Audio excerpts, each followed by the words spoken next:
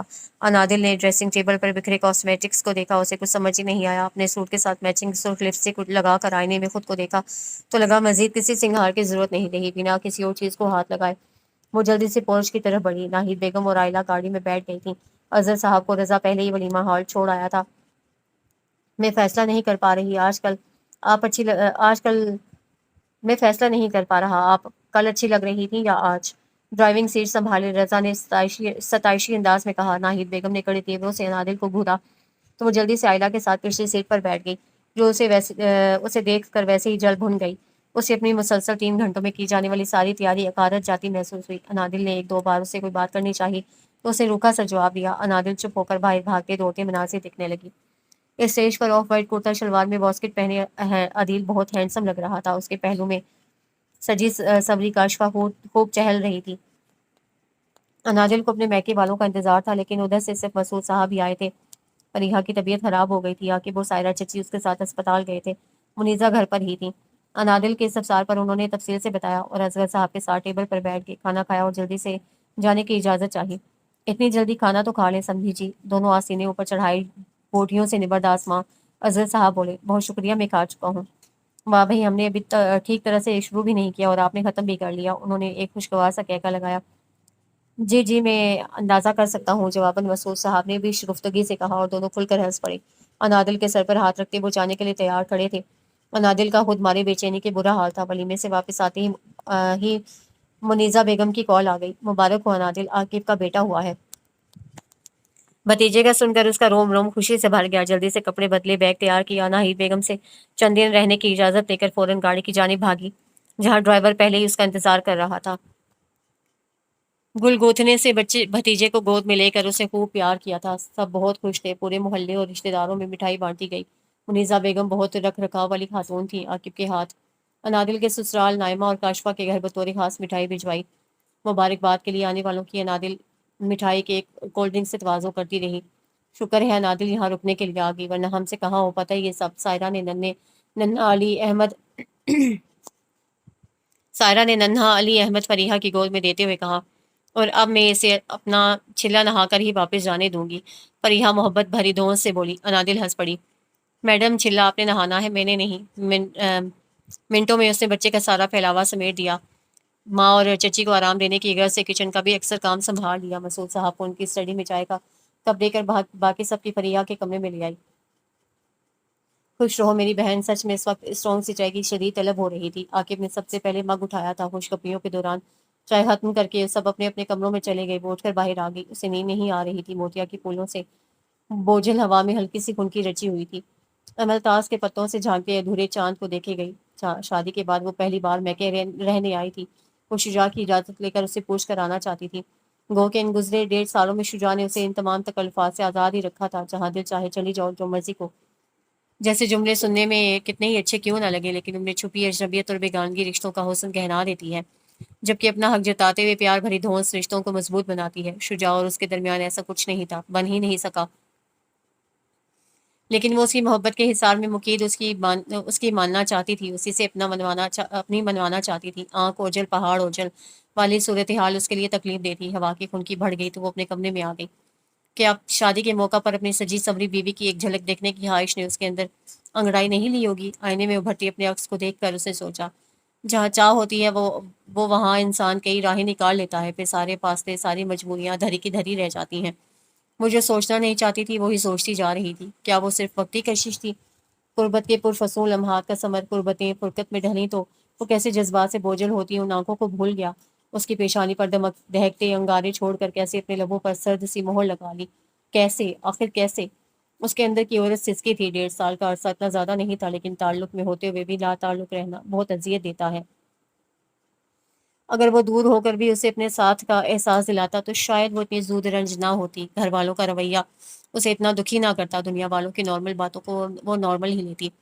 بانو قدسیہ کہتی ہیں حال پوچھ لینے سے حال ٹھیک نہیں ہو جاتا، لیکن ایک تسلی سی ہو جاتی ہے کہ اس دنیا کی بھیڑ میں کوئی اپنا بھی ہے۔ نیم اندھیرے کمرے میں بیٹھی وہ موبائل پر چمکتے الفاظ کو گھونٹتی رہی۔ شجاع کب تک آ رہا ہے بیٹا؟ صبح ناشتہ کرتے وقت مسعود صاحب کے پوچھنے پر وہ لمحہ بھر کے لیے چپ سی ہو گئی، پھر قدرے توقف سے بولی، کچھ کہہ نہیں سکتی ابو۔ یہ کیا بات ہوئی بھلا؟ نئی نئی شادی تھی جب وہ چلا گیا تھا، اب تک تو اسے ایک آدھ چکر لگا لینا چاہیے تھا۔ سائرہ نے گرم گرم پراٹھا اس کے سامنے رکھتے ہوئے کہا، ٹھیک کہہ رہی ہیں تمہاری چچی، اگر وہ خود جلدی جلدی چکر نہیں لگا سکتا تو اسے کہو تو میں اپنے پاس بلا لے۔ منیزہ بیگم نے فلاسک سے چائے نکالتے ہوئے کہا، ایسے بھی تو زندگی نہیں گزاری جا سکتی نا، ناہید بیگم کو خود اس بات کا خیال رکھنا چاہیے، خود بھی تو بیٹیوں والی ہیں۔ وہ غلط نہیں کہہ رہی تھی، اسے واقعی شجاع سے اس سلسلے میں بات کرنی چاہیے۔ خاموشی سے چائے کی چسکیاں لیتے اس نے سوچا، یہ گھر جہاں اسے زندگی کا بڑا حصہ گزارا تھا اسے اجنبی سا لگنے لگا تھا، بدلا کچھ بھی نہیں تھا، شاید اس کے دیکھنے اور سوچنے کا انداز بدل گیا تھا۔ عاقب کی فریحہ سے محبت ڈھکی چھپی نہیں تھی، لیکن باپ بننے کے بعد تو اس کے گرد پروانے کی طرح چکر کاٹنے لگا تھا۔ وہ علی احمد کو فیڈ کروانے کے لیے گود میں لے کر بیٹھتی تو جلدی سے اس کی کمر کے پیچھے تکیہ لا کر رکھ دیتا، کھانے پینے پر غفلت برتنے پر اسے اچھا خاصا لتاڑ کے رکھ دیتا، وہ خفا ہونے لگی تو اپنے ہاتھوں سے نوالے بنا کر اس کے منہ میں دیتا۔ میں حاسد تو کبھی بھی نہیں رہی، پھر یہ سب کچھ دیکھ کر میرے اندر اتنا حالی پن سا کیوں اترنے لگا ہے؟ مجھے اس منظر سے دور ہو جانا چاہیے، کہیں میری آنکھوں میں چھپی حسرتیں بےتاب ہو کر چھلک نہ پڑیں، کہیں میری تشنہ نگاہیں اس منظر کی خوشنمائی کو گھونا نہ دیں۔ اگلے دن سب کے لاکھ اصرار کے باوجود وہ اپنے گھر واپس آ گئیں۔ اوہو امی بھابھی تو آ گئیں واپس۔ 20 دنوں بعد گھر واپسی پر آئلہ کا ٹھنگتا ہوا جملہ اس کے کانوں میں پہنچا تھا۔ سب نے گردنیں گھما کر اس کی جانب دیکھا۔ کچھ اسپائسی سا آرڈر کرنے کے بعد اب چائے سے لطف اندوز ہوا جا رہا تھا۔ اے لو، ہم نے تو آج تمہاری امی کی طرف مڑنے کی مبارکباد کے لیے آنا تھا۔ نائمہ آپا نے کیک کا بڑا سا ٹکڑا منہ میں رکھتے ہوئے کہا۔ کاشفا نے فوراً ہاں میں ہاں ملائی۔ میں بھی تو یہی سوچ کر آج گھر سے تیار ہو کر آئی تھی۔ پھر سو کے کاشفا میں اپنے گھر ہی واپس آئی ہوں۔ آپ لوگوں نے جن کو مبارکباد دینے جانا ہے وہ اپنے گھر پر ہی ہیں۔ پہلی بار اسے پلٹ کر ایسا جواب دیا تھا، سب کا چونکنا لازمی تھا۔ عدیل نے سیٹی کے سے انداز میں ہونٹ سکیڑے، وہ رکی نہیں، اپنے کمرے میں چلی گئی۔ کمال ہے صالح صاحب پر جو ایسی بیوی کو چھوڑ کر پردیس میں گھاس کھود رہے ہیں۔ کاشفا نے اس کی نگاہوں کے تعاقب میں ایک جلتی ہوئی نگاہ لاؤنج سے نکلتی انادل کی پشت پر ڈالی تھی۔ بعض اوقات ہمیں کسی سے اتنی شکایت ہوتی ہے کہ شکایت کرنے کو بھی جی نہیں چاہتا۔ شجاع کی کال آئی تو اسے کہنا چاہتی تھی کہ اتنے دن وہ میکے میں رہی، وہ اسے خیریت کی کال تک نہ کر سکا، زیادہ کچھ نہیں تو امی کو مبارکباد دے کر ہی اس کا مان رکھ لیتا، لیکن اسے کہا بھی تو صرف اتنا، شجاع آپ مجھے اپنے پاس کیوں نہیں بلوا لیتے؟ تم یہاں آنا چاہ رہی ہو میرے پاس؟ نہ جانے وہ حیران ہوا تھا یا خوش۔ آپ بھلے میرے بغیر وہاں خوش ہوں، لیکن میں یہاں آپ کے بغیر نہیں رہنا چاہتی، آپ کے ساتھ رہنا چاہتی ہوں۔ دل کی خواہشات کو زبان پر لاتے ہوئے بیوی کو اپنے شوہر کے درمیان انا کو نہیں لانا چاہیے۔ اسے اپنے اندر کی خوددار عورت کو ایک نرم سی تھپکی دے کر سلایا تھا۔ کیا یہ ناممکن ہے شجاع؟ نہیں نہیں، بالکل نہیں، کمپنی کی طرف سے تو اپارٹمنٹ ملا ہوا ہے، میں آسانی سے اپنی فیملی کو رکھ سکتا ہوں، لیکن خیر چھوڑو، میں بہت جلد اس سلسلے میں کوشش کرتا ہوں۔ انادل نے گہری اطمینان بھری سانس اپنے اندر اتاری تھی، وہ ہلکی پھلکی سی ہو کر باہر نکل آئی۔ سب اس وقت منیزہ بیگم کی طرف گئے تھے۔ رات گئے ان کی واپسی ہوئی تھی۔ اس کی خوشبو سے معطر ہے میری تنہائی، یاد اس کی مجھے تنہا نہیں ہونے دیتی۔ میرون شال اپنے کندھوں کے گرد لپیٹ کر وہ مسرور سے یوں ہی چہل قدمی کرتی رہی۔ اپنی بالکنی میں کھڑی رضا کی نظروں نے دیر تک اسے اپنے حصار میں لیے رکھا تھا۔ شجاع کے ہمراہ دبئی جانے کا کھلی آنکھوں سے دیکھا جانے والا یہ خواب اتنا خوشنما تھا کہ وہ بار بار دیکھی گئی۔ رات بھر اس کی پلکیں جھول نہیں سکی تھیں۔ اس کے پاس سوچنے کے لیے، خوش ہونے کے لیے آج کی رات بہت کچھ تھا۔ صبح وہ فریش سی شاور لے کر باہر آ گئی۔ نائمہ آپا کی ساس کی اچانک طبیعت خراب ہو گئی تھی، انہیں ناشتے کے بغیر ہی جانا پڑ گیا، البتہ کاشفا اور عدیل ہنوز موجود تھے اور اس وقت تگڑے سے ناشتے سے لطف اندوز ہو رہے تھے۔ کیا ہی وضاحت اعلیٰ اخلاق کے لوگ ہیں بہو کے گھر والے، خاطر مدارات میں کوئی کسر نہیں چھوڑی۔ اتنے لوازمات، اوپر سے وسعت اسرار پیش کرنے کا انداز، واہ بھئی میں تو گرویدہ ہو گیا ان کا۔ اصغر صاحب خوش دلی سے کہہ رہے تھے۔ ہلکے گلابی رنگ کے لباس میں نکھری نکھری انادل مسکرا دی۔ کاشفا نے زور سے جوس کا گلاس میز پر پٹکا تھا۔ کیا ہوا؟ ناشتہ تو کر لو ڈھنگ سے۔ ناہید بیگم کو بیٹی کے اچانک بگڑتے موڈ کی کوئی خاطر خواہ وجہ دکھائی نہیں دی تھی۔ بس امی کر لیا۔ ایک اٹیری سے نگاہ نادل پر ڈال کر وہ دانت پیسے گویا ہوئی۔ شادی کے شروع کے دنوں میں تو شوہر کا بے وجہ دیوار کو دیکھنا بھی گراں گزرتا ہے، اور یہاں تو ایک جیتی جاگتی قیامت اس کے شوہر کی نظریں بھٹکانے کا سبب بن رہی تھی۔ خود کو غیر آرام دہ محسوس کرتی ہے نادل پر مشکل آدھا ادھورا ناشتہ کیے وہاں سے اٹھ گئی تھی۔ عدیل نے فوراً ناشتے سے ہاتھ کھینچ لیا اور جانے کی اجازت طلب کی۔ اسے اب آفس سے دیر ہو رہی تھی۔ میں شام کو خود آ جاؤں گی، تم لینے مت آنا۔ جاتے جاتے وہ کاشفا کی بات پر چونکا ضرور، لیکن بظاہر کندھے اچکا کر چلا گیا۔ کاشفا نے بہت ضبط سے سب کے اٹھنے کا انتظار کیا تھا اور آخر میں ناہید بیگم کے سامنے پھٹ پڑی۔ یہ کیا تماشا ہو رہا ہے امی؟ ناہید بیگم کو کچھ سمجھ میں نہ آیا، اور جیسے جیسے سمجھ میں آتا گیا بیٹی کیوں اور کس پر سیخ پاں ہو رہی ہے، ان کی ناک کے نتنے پھولنے لگے۔ آپ نے اپنی آنکھوں پر پٹی باندھ رکھی ہے، لیکن میں اندھی نہیں ہوں، بلائیں اس مہارانی کو۔ کیوں میرا اچھا بھلا گھر خراب کرنے پر تلی ہوئی ہے؟ آخر میں نے اس کا کیا بگاڑا ہے؟ کاشفا نے چیخ چلا کر سارا گھر سر پر اٹھا لیا، اور غنیمت تھی کہ اسد صاحب بھاری بھرکم ناشتے کے بعد اپنے کمرے میں اونگھتے رہے۔ رضاکار جاب انٹرویو تھا، وہ بغیر ناشتہ کیے صبح جلدی چلا گیا تھا۔ انادل ناسمجھی سے ماں بیٹی کو غصے سے لال پیلا ہوتے دیکھنے لگی۔ بیویاں اپنے شوہر کے لیے ہی سجتی سنورتی ہیں، جب تمہارا گھر والا ہی یہاں نہیں ہے تو پھر کاہے کا ہار سنگار؟ ہاں، ہلکے نم بالوں کو گیچر میں جکڑ پکڑ رکھا تھا۔ نیچرل گلابی لپسٹک اور آنکھوں میں کاجل کے سوا اور کون سا ہار سنگار کر رکھا ہے وہ سمجھ نہیں پائی۔ پرائے مردوں کو اپنے پیچھے لگانے کے طریقے ہیں یہ سب، ورنہ کیا ہم نہیں جانتے پردیس جانے والے مردوں کی بیویاں ان کے پیچھے ہتھیلیوں سے اپنے ہونٹ رگڑ کر لالی مٹا دیتی ہیں، لیکن ان کے سرخی پاؤڈر ہی ختم ہونے میں نہیں آ رہے۔ کاشفا کا بس نہیں چل رہا تھا اسے کسی دیوار پر چپکا دے۔ غضب خدا کا ہے، کچھ پتہ بھی ہے جوان جہان نندوئی کے سامنے بن ٹھن کر آنے کے بارے میں شریعت کا کیا حکم ہے؟ جوان بہو کے ہوتے دامادوں کو اپنے گھر گھسانے والوں کے بارے میں بھی شریعت نے کچھ کہا ہوگا۔ اس کے لب خاموش تھے، اس کی تربیت پر افسوس کرتی۔ ناہید بیگم اب اسے نندوئی جیسے نازک رشتے کی نزاکتوں اور اس کی سنگین کوتاہیوں کو گنوانے بیٹھ گئی۔ ناخن فائل کرتی آئلہ گاہے بگاہے ایک محظوظ نظر انادل کے سرخ چہرے پر بھی ڈال لیتی۔ میں کچھ نہیں جانتی، امی سے کہہ دیں اب اگر یہ عدیل کے سامنے آئی تو مجھ سے برا کوئی نہیں ہوگا، وہ تو مرد ہے، مرد کی نگاہ بدلتے کون سا دیر لگتی ہے؟ عورت کو خود اپنی اور اپنے شوہر کی عزت کا خیال رکھنا چاہیے۔ انادل کا دل چاہا زمین پھٹے اور وہ اس میں سما ہی جائے۔ اچھی طرح رونے دھونے دھمکانے کے بعد کاشفا نے خانسامہ سے 2-4 اچھی سی ڈشز بنوا کر پیک کروائیں اور چلے گئی۔ شجاع کی آج معمول سے قدرے جلدی کال آ گئی تھی۔ وہ سلام دعا کے بعد ماں کو انادل کو اپنے پاس بلانے کے بارے میں بتانے لگا، اس کا پاسپورٹ، ویزا وغیرہ۔ ناہید بیگم کا دماغ سائیں سائیں کرنے لگا۔ آج کے دن انہیں گویا 2 بار کرنٹ کا زوردار جھٹکا لگا تھا۔ پہلے کے تو انہوں نے فیوز نکال دیے تھے، لیکن شجاع جو اب کہہ رہا تھا، جو کرنے جا رہا تھا، انہوں نے لمحے کے 1000ویں حصے میں اپنے سود و زیاں کا حساب لگا لیا۔ کیا ہوا امی، آپ چپ کیوں ہو گئیں؟ کچھ کہیں گی نہیں؟ کیا کہوں بیٹا، تم نے تو مجھے بولنے کے قابل چھوڑا ہی کہاں ہے، دل گرفتہ لہجے میں بولی۔ بیٹیاں تو پرایا دھن ہوتی ہیں۔ نائمہ کاشفا اپنے گھر کی ہو گئی، گھر والے اجازت دیں تو گھڑی 2 گھڑی ملنے آ جاتی ہیں۔ آئلہ بھی ایک دن رخصت ہو کر چلی جائے گی۔ گھر کی اصل رونق تو بہو کے دم سے ہوتی ہے۔ میرے گھر کی رونق بھی میری بہو ہی ہے۔ یہ چلتی پھرتی ہنسی بولتی ہے تو مجھے تمہارے اپنے آس پاس ہونے کا احساس ملتا ہے، ورنہ تمہاری جدائی جھیلنا کون سا آسان ہے میرے لیے۔ تم اگر اس عمر میں اپنے بوڑھے ماں باپ کو نوکروں کے رحم و کرم پر چھوڑ دینا چاہتے ہو تو میں کیا کر سکتی ہوں؟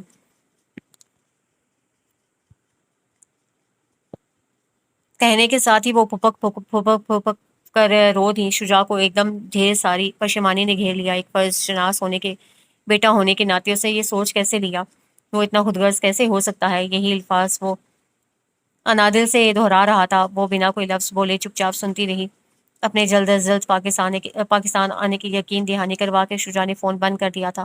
وہ بے جان قدموں سے چلتی اپنے کمرے میں آئینے کے سامنے آ کھڑی ہوئی، بے دردی سے دونوں ہاتھ کی ہتھیلیوں سے ہونٹ رگڑ ڈالے۔ اگر جانے سے پہلے شجاع نے اسے رونے سے منع نہ کیا ہوتا تو آج آنسوں سے سارا کاجل بہا ڈالتی، آنکھیں نم ضرور ہوتی تھیں، لیکن اسے یہ نمی اپنے اندر اتار لی۔ شجاع نے اسے رونے سے منع کیا تھا، وہ اس کی بات کیوں کر ٹالتی؟ آج بہت کچھ کرچی کرچی ہوا تھا۔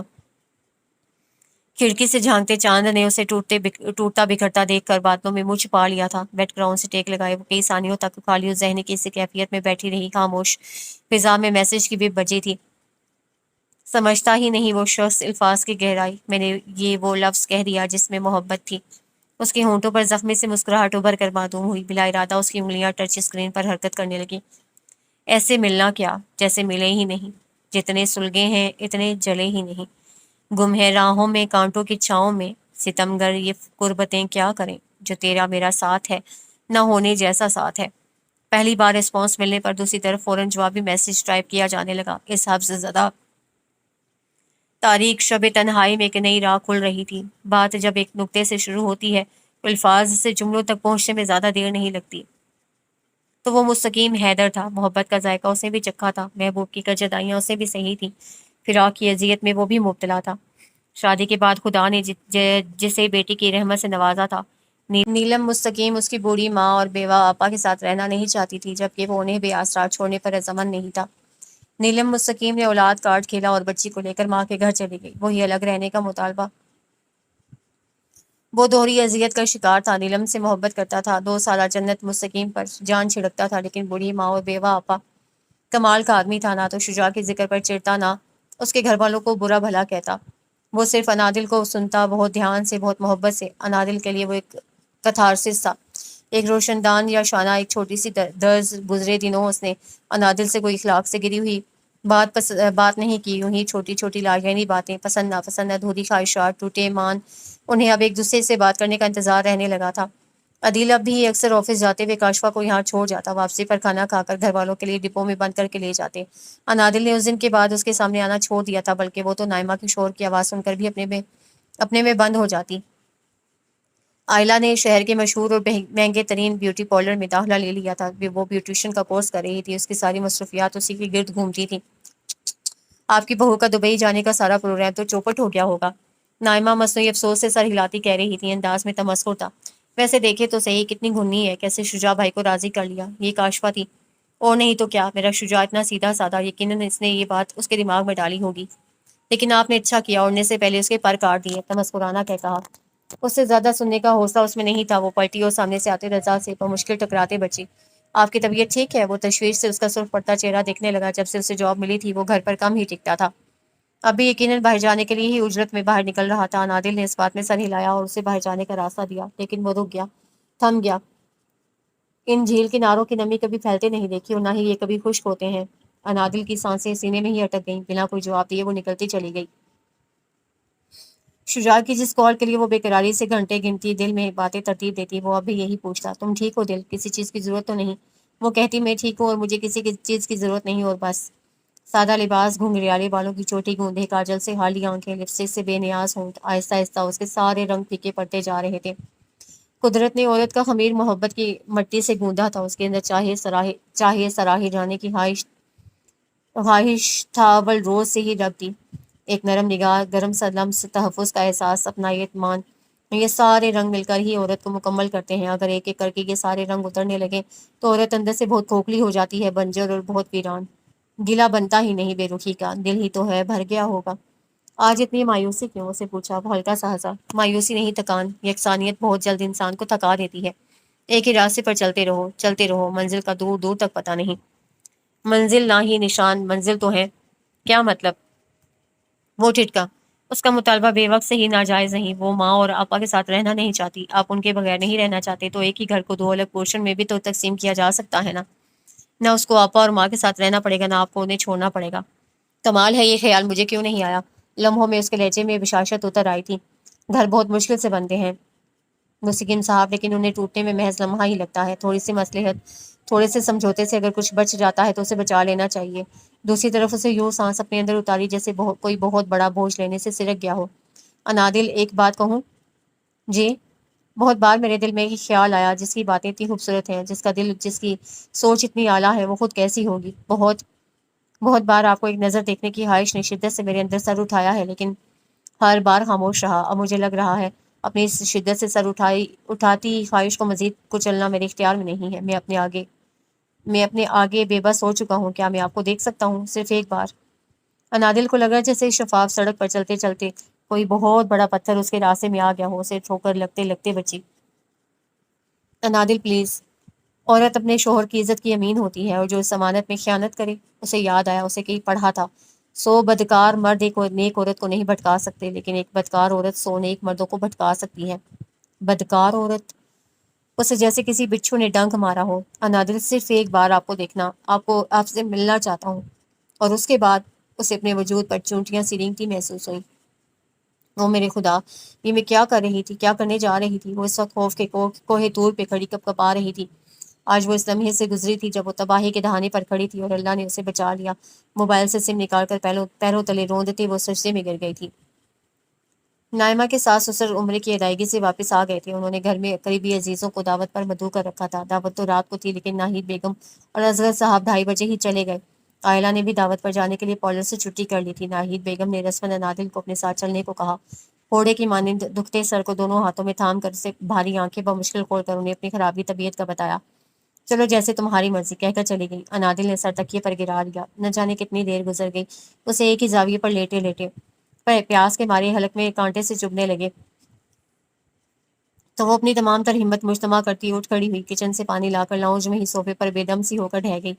اسی وقت اندر آتے رضا کی اس پر نظر پڑی تھی۔ وہ سرت سے آگے بڑھا۔ آپ ٹھیک تو ہیں؟ اس کے اوپر جھکا وہ تشویش سے پوچھ رہا تھا۔ نادل کی گردن ایک طرف ڈھلکی۔ رضا نے بلا ارادہ اس کا ہاتھ تھاما۔ وہ بخار میں بری طرح جل رہی تھی۔ ذکیہ، وہ حلق کے بل چلایا۔ ملازمہ اس کی دھاڑ پر بھاگتی چلی آئی۔ کہاں چلے گئے ہیں سب؟ وہ جی نائمہ بی بی کے ہاں دعوت۔ ملازمہ اسے تفصیل بتانے لگی۔ اسے ہاتھ اٹھا کر مزید بولنے سے روک دیا اور اس کی مدد سے انادل کو گاڑی میں لٹا کر گاڑی اسپتال کے راستے بٹھا دی۔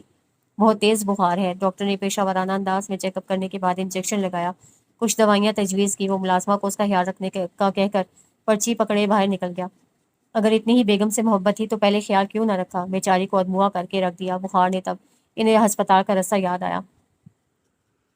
نرس کے تبصرے پر ذکیہ جل کر بولی، کاہے کی بیگم دیور ہیں یہ نادل باجی کے، ان کے شوہر تو دبئی میں ہوتے ہیں۔ اب ہاں سسرال والوں کے دل سے خوف خدا نکل جائے تو پردیسیوں کی بیویوں کی زندگی اس یتیم بچے جیسی ہو جاتی ہے جیسے باپ دنیا کی بھیڑ میں اکیلا چھوڑ گیا ہو۔ بیچاری، نرس نے تعصب سے سر ہلایا۔ رضا دوائیاں لے کر واپس آیا تو واپسی پر احتیاط سے ڈرائیونگ کرتے گاہے بگاہے ایک نظر پچھلی سیٹ پہ بے سود پڑی انادل پر بھی ڈال لیتا۔ لاؤنج میں اسے آرام دہ صوفے پر لٹانے کے بعد ملازمہ ٹھنڈے پانی کی پٹیاں لینے چلی گئی۔ شجاع، وہ گھٹنوں کے بل اس کے قریب بیٹھا اٹھنے کو تھا جب انادل نے بے دہانی میں اس کا ہاتھ تھام لیا۔ پلیز شجاع۔ بخار کے حدت سے سرخ چہرے پر لرزتی بند پلکیں، اس کا تیز تنفس، اس کی ٹوٹی سسکیاں۔ رضا نے اس کے ہاتھوں میں دبوچا اپنا ہاتھ دیکھا، اسے لگا وہ پتھر کا بن گیا ہے۔ وہ ایک لمحہ صدیوں پر بھاری تھا۔ ناہید بیگم حسب عادت بلند آواز میں بولتی اندر آئی تھیں۔ کیا ہوا ہے؟ وہ ٹھٹکیں۔ سب اپنے اپنے کمروں میں جانے کے بجائے وہیں آ گئے۔ رضا بفر گیا۔ انسانیت نام کی کوئی چیز ہے آپ لوگوں کے اندر یا نہیں؟ انہیں بخار میں جلتا چھوڑ کر مزے سے دعوت پر جاتے ہوئے آپ کو ذرا احساس نہیں ہوا؟ کیا اول فول بک رہے ہو؟ اچھی بھلی تو تھی جب ہم گئے، معمولی سی طبیعت خراب تھی۔ اب ہمیں خواب تھوڑی آیا تھا کہ ہمارے جاتے ہی اسے بخار آئے گا۔ ناہید بیگم الٹا اسی پر چڑھ دونی۔ ڈاکٹر کے ہاں لے گئے؟ کیا کہا ڈاکٹر نے؟ اظہر صاحب رضا سے استفسار کرنے لگے۔ عائلہ بیزاری سے سر جھٹکتی ٹھک ٹھک کرتی اپنے کمرے میں چلی گئی۔ اب خدا کے لیے ان کے سر پر کھڑے ہو کر ان کی نازک مزاجی پر لیکچر دینا بند کریں۔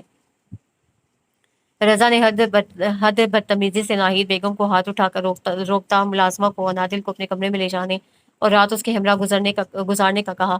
ملازمہ نے فوراً تابیداری سے سر ہلایا تھا۔ ناہید بیگم کا اچھا بھلا موڈ غارت ہو کر رہ گیا۔ دل بارش ہو رہی ہے، کھڑکیوں کے پردے سمیٹتی فریحہ نے خوشگوار انداز میں اسے اطلاع دی۔ اچھا؟ وہ کراؤن سے ٹیک لگائے تکیہ پر کاڑھے پھولوں پر انگلی پھیرتی رہی۔ اچھا؟ فریحہ کو اس کے اچھا پر حیرت ہوئی تھی۔ پردے سمیٹ کر وہ اس کے عین سامنے آ بیٹھی۔ تم بہت بدل گئی ہو دل، تم بھی تو پہلے جیسی نہیں رہی۔ اس کا اشارہ فریحہ کی بھری بھری جسامت کی طرف تھا۔ فریحہ جھیپ گئی۔ وہ دوسری بار امید سے تھی۔ لو بھائی سنبھالو اپنے لاڈلے کو۔ نانی دادی کی بوڑھی ہڈیوں میں اتنا دم خم نہیں کہ اس کے پیچھے پیچھے بھاگتی پھرے۔ علی احمد کو اٹھائے سائرہ اندر آئی تھی۔ فریحہ سے پہلے انادل نے ہاتھ بڑھا کر اسے لے لیا تھا۔ نرمی سے اس کی پھولے گالوں پر بوسہ لیا۔ اس بار بخار نے تمہیں نچوڑ کر رکھ دیا۔ سائرہ نے اس کا کملایا ہوا چہرہ دیکھا۔ یہاں چند دن رہے گی تو میں اسے کھلا پلا کر پھر سے چنگا بھلا کر دوں گی۔ فریحہ کی محبت پر اسے کوئی شک نہیں تھا۔ خود سے اتنی لاپرواہ کیوں ہوتی جا رہی ہو بیٹا؟ سائرہ کو وہ آج بھی اپنی فریحہ کی طرح عزیز تھی۔ اسے جویلری کے نام پر سے شجاع کی دی ہوئی رنگ پہن رکھی تھی۔ اس دن عارفہ بھابھی بھی کہہ رہی تھی انادل اتنا سادہ رہتی ہے، کہیں سے بھی بیاہتا نہیں لگتی، کیا خوش نہیں ہے اپنے گھر میں؟ یہ دنیا بہت اوکھی جگہ ہے، یہاں قدم قدم پر دنیا داری کا خیال رکھنا پڑتا ہے، ورنہ لوگ کیوں کیسے کے سوالیہ نشان اٹھائے آپ کا جینا جیرن کر دیتے ہیں۔ لوگوں کا کیا ہے چچی؟ یہی عارفہ پھپھو کے دن کہہ رہی ہوں گی انادل کا تو میاں بھی یہاں نہیں رہتا، پھر یہ کس کے لیے اتنا بناؤ سنگھار کیے پھرتی ہے؟ اسے تلخی سے کہا۔ علی احمد کھیلتے کھیلتے اس کی گود میں سو گیا تھا۔ اسے فریحہ کو دیکھ کر وہ باہر نکل آئی۔ تار پر عاقب کے آسٹریلین طوطوں کا پنجرا لٹک رہا تھا۔ وہ بے خیالی میں اسے انگلی سے گھماتی رہی۔ تھوڑے سے فاصلے پر منیزہ بیگم علی احمد کے کرتے پر بیل کاٹ رہی تھی۔ ٹانکا لیتے ایک آدھ نظر انادل پر بھی ڈال لیتی۔ ماں کی نظروں کے ارتکاز پر گردن موڑ کر ان کی طرف دیکھا۔ ایسے کیوں دیکھ رہی ہیں؟ پنجرا چھوڑ کر وہ ان کے پاس آ بیٹھی۔ کیا کہتا ہے شجاع؟ کب تک آئے گا؟ تمہیں اپنے پاس نہیں بلا سکتا؟ خود یہاں نہیں آ سکتا ہے؟ وہ چاہتا کیا ہے؟ آ جائے گا امی، ایک دو ماہ میں۔ 2 سالوں سے وہ یہی تو کہہ رہا ہے۔ منیزہ بیگم نے غصے سے سر جھٹکا۔ میرا تو دل چاہ رہا ہے جا کر اچھے سے ناہید بیگم کی طبیعت صاف کر آؤں۔ اگر مجھے ذرا سا بھی اندازہ ہوتا شجاع تمہیں اپنے گھر والوں کے رحم و کرم پر چھوڑ کر یوں لاپرواہ ہو جائے گا تو میں کچھ شرائط رکھتی اس کے سامنے۔ خوشیاں شرائط سے منسوخ کہاں ہوتی ہیں امی؟ کیوں اتنا پریشان ہو رہی ہیں؟ میں ٹھیک ہوں بالکل۔ وہ ہاں وہاں مسکرائی۔ ایسے ہنسنے سے اچھا ہے تم کھل کر رو لو۔ وہ انہیں دیکھ کر رہ گئی۔ تمہیں کیا لگتا ہے میں صرف وہی جانتی ہوں جو تم بتاتی ہو؟ بھلا ماؤں سے بھی بڑھ کر بھی کوئی بیٹیوں کو اندر تک جان سکتا ہے؟ وہ نظریں چرا گئی۔ تو پھر یہ طے ہے کہ دنیا ہمارے ساتھ نہیں چلتی، ہمیں ہی دنیا کے ساتھ ساتھ چلنا پڑتا ہے۔ ماحول بدلا تھا یا شاید اس نے حالات سے سمجھوتا کر لیا تھا۔ کہ بہرحال وہ اپنی خاطر اپنے گھر والوں کو کسی پریشانی میں مبتلا نہیں کرنا چاہتی تھی۔ ماں کو ڈھیر سارا اطمینان دلانے کے بعد وہ گھر واپس آ گئی۔ رضا کو پورے سال کی سیلری اکٹھی ملی تھی اور بہتر کارکردگی پر آفس کی طرف سے کیش بونس بھی۔ وہ سب کے لیے قیمتی تحائف لے آیا۔ اچھا ہوا جو آپ آ گئیں، سب کی موجودگی میں ہی گفٹس کھولنے کا اصل مزہ آتا ہے۔ اس گھر میں رضا سے ہی اتنی خوشگواری کی امید کی جا سکتی تھی۔ ناہید بیگم کے لیے گولڈ کی چوڑیاں، آئلہ، نائمہ اور کاشفا کے لیے ایئر رنگس تھے، اور یہ آپ کے لیے مخملی کیس سے جگر جگر کر چمکتا گولڈ کا نفیس بریسلٹ جھانک رہا تھا۔ انادل متذبذب تھی۔ میں جویلری نہیں پہنتی، ڈاکٹر نے منع کیا ہے، وہ مصنوعی تشویش سے بولا۔ نہیں تو، میں ساختہ اس کے منہ سے نکلا۔ تو پہنا کرے نا، کمال تو میری بہنوں کا ہے جو اتنی بھاری بھرکم جویلری ہر وقت مزے سے چڑھائے رکھتی ہیں۔ ہلکے پھلکے لہجے میں بولتا کیس اس کے ہاتھ میں تھما کر باہر چلا گیا۔ انادل نے دانستہ سب کی طرف دیکھنے سے گریز کیا اور اپنے کمرے میں آ گئی۔ بریسلٹ واقعی بہت خوبصورت تھا، لیکن اس نے پہننے کے بجائے دراز میں ڈال دیا۔ کیا بتاؤں بیٹا، مہنگائی کا طوفان تھمنے میں نہیں آ رہا، ہر چیز کو جیسے آگ لگی ہوئی ہے۔ اب تو رضا بھی گھر کے اخراجات کی مد میں کچھ نہ کچھ رقم ہاتھ پر رکھ دیتا ہے، لیکن لگتا ہے پیسوں سے برکت ہی اٹھ گئی ہے۔ ناہید بیگم شجاع کے سامنے کال پر مہنگائی کا رونا رو رہی تھی۔ مہنگائی تو ہر جگہ ایک سی ہے امی، میں اب اپنے اخراجات محدود کر کے ہی کچھ اس پر قابو پایا جا سکتا ہے۔ ناہید بیگم فوراً برا مان گئی۔ ہاں بیٹا، اگر تمہیں لگتا ہے ماں اپنے للے تللوں میں پیسے اڑا رہی ہے تو بے شک اپنی بیوی کے ہاتھ پر خرچہ رکھ دو۔ ایسی بات نہیں امی۔ تو اور کیسی بات ہے، ایک ایک روپیہ دانتوں سے پکڑ کر خرچ کرتی ہوں۔ آئلہ کی شادی کے اخراجات کو سوچ کر میری راتوں کی نیند اڑ جاتی ہے، اور تم کہہ رہی ہو میں آپ کی دل آزاری کا سوچ بھی نہیں سکتا۔ امی اور آئلہ کی شادی کی کیوں فکر کرتی ہیں، میں کر لوں گا سب کچھ۔ انہوں نے ایک مطمئن سا ہنکارا بھرا تھا۔ اچھا سنیں، میری چھٹی منظور ہو گئی ہے، ایک آدھ ماہ میں آ جاؤں گا۔ اب انادل کو اس بارے میں کچھ نہیں بتائیے گا، میں اسے سرپرائز دوں گا۔ اچھا اچھا ٹھیک ہے، انہوں نے خدا حافظ کہہ کر ریسیور کریڈر پر رکھ دیا۔ کیا کہہ رہا تھا شجا؟ صوفے پر دھنسی نائمہ نے پوچھا۔ کہہ رہا تھا چھٹی منظور ہو گئی ہے، ایک آدھ ماہ میں آ جاؤں گا۔ انادل کو نہیں بتانا، میں اسے خود سرپرائز دوں گا۔ انادل کے قدم جیسے دہلیز پر ہی جم گئے، ہوا کا ایک خوشگوار جھونکا اسے چھو کر گزرا تھا۔ میں انادل کو خود سرپرائز دوں گا۔ وہ بھاگتے قدموں سے اپنے کمرے میں آئی تھی۔ ناہید بیگم کے لہجے اور انداز پر اسے دھیان نہیں دیا تھا، ان کے منہ سے نکلنے والے الفاظ اس کے لیے امرت بن گئے تھے۔ صبح پوری طرح بیدار ہوتی تو دروازے کی ہلکی سی درز سے روشنی کی پتلی سی لکیر اندر چلی گئی۔ وہ یوں ہی اسے دیکھے گئی۔ اچانک دماغ میں کوئی گرا سی کھلی تھی، وہ گہری سانس کھینچتی مسکرا کر اٹھ کھڑی ہوئی۔ اگر زندگی اس کے ساتھ امتحان بن کر آ کھڑی ہوئی تھی تو اسے میدان چھوڑنے یا ایک کونے میں چھپ کر آنسو بہانے کے بجائے حالات کا سامنا کرنے کے لیے خود کو تیار کر لیا۔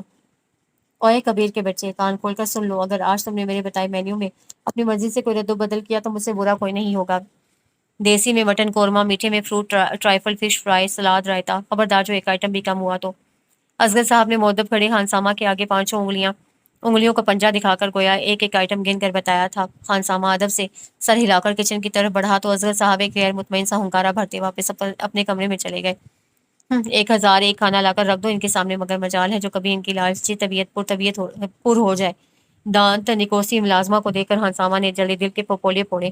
اچانک انادل کو دیکھ کر اس کی سٹی گم ہو گئی۔ ذکیہ نے بھی فوراً بتیسی اندر کر لی۔ آج کھانا میں بناؤں گی، خفت اور حیرت کے ملے جلے تاثرات چہرے پر سجائے خانسامہ اور ذکیہ کو دیکھ کر اسے کہا، آپ پلیز مجھے گائیڈ کر دیں کہ کون سی چیز کہاں رکھی ہے، باقی کام میں خود کر لوں گی۔ وہ جی بڑے صاحب نے سختی سے آرڈر دیا ہے کہ آج۔ میں نے سب سن لیا تھا، آپ فکر مت کریں، سب کچھ ان کی پسند کے مطابق ہی بنے گا۔ خانسامہ ایک دم شرمندہ ہو گیا۔ ذکیہ بھی بغلیں جھانکنے لگی۔ میں مدد کروں آپ کی؟ آپ پلیز بھائی کوئی اور کام دیکھ لیں۔ مصروف انداز میں آسینے اور اوپر چڑھا کر وہ کام میں لگ گئی۔ سائرہ چچی ہر قسم کے کھانے بنانے میں ایکسپرٹ تھی۔ فریحہ کو اوپری جھاڑ پونچھ سے دلچسپی تھی، برتن بھی خوشی خوشی دھو لیتی، لیکن کھانا بنانے سے اس کی جان جاتی تھی۔ اپنی دختر نے ایک اختر سے مایوس ہو کر انہوں نے اپنا سارا ہنر اور سگڑاپا اس میں منتقل کر دیا، جو اب اس کے خوب کام آیا۔ قورمے کا پہلا نوالا منہ میں لیتے ہی حضرت صاحب کے منہ سے بے ساختہ واہ نکلا تھا، میں تو پچھلے کئی سالوں سے تمہیں ڈانٹ پلا رہا ہوں، لیکن لگتا ہے ساری ڈانٹ کا اثر آج ہی ہوا ہے تم پر۔ وہ جی کھانا آج دلہن بیوی نے بنایا ہے۔ خانسامہ کی بات پر ناہید بیگم کو زوردار جھٹکا لگا۔ جب بھی میں کہوں آج کھانے کی خوشبو ہی الگ ہے۔ واہ بیٹا، کمال کر دیا تم نے۔ انادل کو اندازہ نہیں تھا حضرت صاحب اچھے کھانوں کے اس قدر قدردان ہوں گے۔ ایک نوالے پر سر دھنتے رہے۔ اتفاقاً آج رضا بھی کھانے کے ٹائم گھر پر تھا اور پہلی بار ہی اتنی رغبت سے کھا رہا تھا۔ کھانا واقعی لذیذ تھا۔ ناہید بیگم اور عائلہ نے منہ سے کچھ نہیں کہا، البتہ دل میں قائل ضرور ہوئی۔ انہیں ڈھونڈے سے بھی اعتراض کرنے کا کوئی نکتہ نہ مل سکا، پھر بھی کہے بغیر نہ رہ سکی۔ آج زبان کا ذائقہ بدلا ہے، کل پھر خانسامہ کے ہاتھ کے پکے کھانے انہیں زہر لگیں گے۔ میں کھانا بنا لیا کروں گی آنٹی، مجھے اچھا لگتا ہے۔ اچھا کب تک؟ عائلہ نے تنزیہ اپنے تیر کمان اچکائے۔ روز، انادل نے سادگی سے جواب دیا۔ کچھ سیکھو ان سے تم بھی، آگے زندگی میں صرف بال سیدھے کرنے والا چمٹا ہی کام نہیں آئے گا تمہارے۔ یہ رضا کا بچہ کچھ زیادہ ہی چمچا گیری کرنے لگ گیا ہے، ان کی آئلہ دانت کر چھچاتی وہاں سے اٹھ گئی۔ اصغر صاحب نے ہزار ہزار کے نوٹ انادل کی طرف بڑھائے۔ 5 اسٹار ہوٹل جیسا کھانا گھر پر کھلانے کا انعام تو بنتا ہے۔ اس کی ضرورت نہیں ہے ابا، انعام ہے تمہارا، رکھ لو۔ اس کے سر پر ہاتھ رکھ کر وہ اپنے کمرے میں چلے گئے۔ اس نے اپنی نگرانی میں ملازمہ سے برتن اٹھوائے، اسٹرانگ سی چائے بنا کر سب کے کمروں میں بھجوائی اور اپنا کپ لے کر بیلکنی میں آ گئی۔ کوئی ایک آدھ دن بھی یہاں رہتا تو جان جاتا کہ اصغر صاحب کی آڑ میں روزانہ بے حساب کھانا بنتا۔ رضا اکثر و بیشتر کھانا باہر سے ہی کھا کر آتا۔ آئلہ کا موڈ ہوتا تو کھاتی، ورنہ کچھ آرڈر کر کے منگوا لیتی۔ ایسے میں صرف 2 افراد کے کھانے کے بعد بچ جانے والا ڈھیر سارا کھانا یا تو ملازمہ اپنے گھر لے جاتی یا پھر باسی ہونے پر پھینک دیا جاتا۔ مہینہ ختم ہونے سے پہلے کچن کا راشن ختم ہو جاتا۔ گھر والوں کے بے جا بھروسے اور لاپرواہی نے ملازماؤں کو منمانی کرنے کی کھلی چھٹی دے رکھی تھی، لیکن آج انادل کے تیور انہیں باور کروانے کے لیے کافی تھے کہ اب پہلے والے مزے خواب و خیال ہوئے۔ اپنے محبوب شوہر کا بوجھ بانٹنے کے لیے وہ اتنا تو کر ہی سکتی تھی۔ ٹمٹماتے ستاروں کے جھرمٹ میں گھرا چاند اسے دیکھ کر مسکرایا تھا۔ عجیب سا پہر تھا۔ دوپہر ابھی پوری طرح ڈھلی نہیں تھی، لیکن ناپہر کا سرمئی پن ہر سو پھیلتا محسوس ہوا۔ ملگجا آسمان گرد آلود تھا جب کاشفا چلی آئی، ستا چہرہ، روئی روئی آنکھیں۔ کاشفا کی عدیل کے بغیر آمد پر انادل نے سکھ کا سانس لیا تھا، لیکن اس کے رونے کی آواز سن کر وہ ششو پنج میں پڑ گئی۔ آیا اسے اندر جانا چاہیے یا نہیں، اس کے سابقہ رویے کو سوچ کر انادل نے لاؤنج میں جانے کا ارادہ ملتوی کر دیا اور دن کے کھانے کی تیاری کی، گھر سے کچن میں آ گئی۔ کاشفا کا عدیل اور اس کے گھر والوں سے زوردار جھگڑا ہوا تھا، وہ سب پر لعنت بھیجتی۔ بیگ اٹھا کر چلی آئی۔ تو تمہیں کیا ضرورت ہے انہیں منہ لگانے کی؟ جب عدیل تمہارے ساتھ ہے تو دفع کرو ان سب کو۔ اسی بات کا تو دکھ ہے امی، تھالی کا بینگن ہے وہ اندر کمرے میں میرا، لیکن جب ماں بہنوں کے بیچ بیٹھتا ہے تو مجھے پہچانتا تک نہیں۔ کاشفا کی آنکھیں پھر سے برسنے لگیں۔ ناہید بیگم کو خوب تایا۔ کم ظرف کمینے لوگ، اتنا کچھ ٹھونسنے کے بعد بھی آنکھیں ماتھے پر رکھی ہوئی ہیں۔ ان کی جگہ کوئی اور ہوتا تو نظریں اٹھا کر بات کرنے سے پہلے گھگھیا جاتا۔ کھایا پیا سب ہضم، اب تو سب مجھے ہی آنکھیں دکھانے پر تلے ہیں۔ کاشفا اپنے اوپر ڈھائے جانے والے مظالم کی داستان سناتے سناتے ادموئی ہوئی جا رہی تھی جب انادل مینگو اسکواش لیے اندر آئی اور بنا کچھ کہے گلاس بھر کر پہلے ناہید بیگم کو دیا، پھر کاشفا کو، جیسے وہ ایک ہی سانس میں وہ گٹاگٹ چڑھا گئی۔ کھانے میں تو بھی ٹائم ہے، کچھ اور بھجواؤں تمہارے لیے؟ چائے جانے سے پہلے اس نے پوچھا۔ کاشفا تڑک کر بولی، میرے باپ کا گھر ہے، جو دل چاہے گا کھا لوں گی، آپ کو زیادہ فکر کرنے کی ضرورت نہیں ہے۔ نادل خاموشی سے باہر آ گئی، تبھی جھنجھلایا سا رضا اپنے کمرے سے باہر نکلا۔ وہ ٹھہر کر استفہامیہ نگاہوں سے اسے دیکھنے لگی۔ کیا ہوا رضا؟ 2 دن ہو گئے لانڈری سے کپڑے دھل کر آئے ہوئے، ابھی تک جوں کے توں پڑے ہوئے ہیں۔ گھنٹہ ہو گیا اس ڈھیر سے بلو شرٹ ڈھونڈتے، مل کے ہی نہیں دی۔ وہ سخت جھنجھلایا ہوا تھا۔ میں دیکھتی ہوں۔ سکندے اچکا کر گہری سانس کھینچتے نادل کو اندر جانے کا اشارہ کیا اور خود باہر کاؤچ پر نیند دراز ہو کر پاؤں جھلانے لگا۔ کمرے کی حالت باقی ابتر تھی، اتنی بے ترتیبی سے افسوس ہوا۔ صوفے پر پڑے ڈھیر میں سے بلو شرٹ ڈھونڈی استری کی اور رضا کے ہاتھ میں جا تھمائی۔ وہ تشکرانہ نگاہوں سے اسے دیکھتا، شرٹ لے کر فوراً اپنے کمرے میں جا گھسا تھا۔ یاد نہیں پڑتا زندگی میں کون سی ایسی نیکی ہے جس کے بدلے میں خدا نے تمہاری جیسی بہو سے نواز دیا۔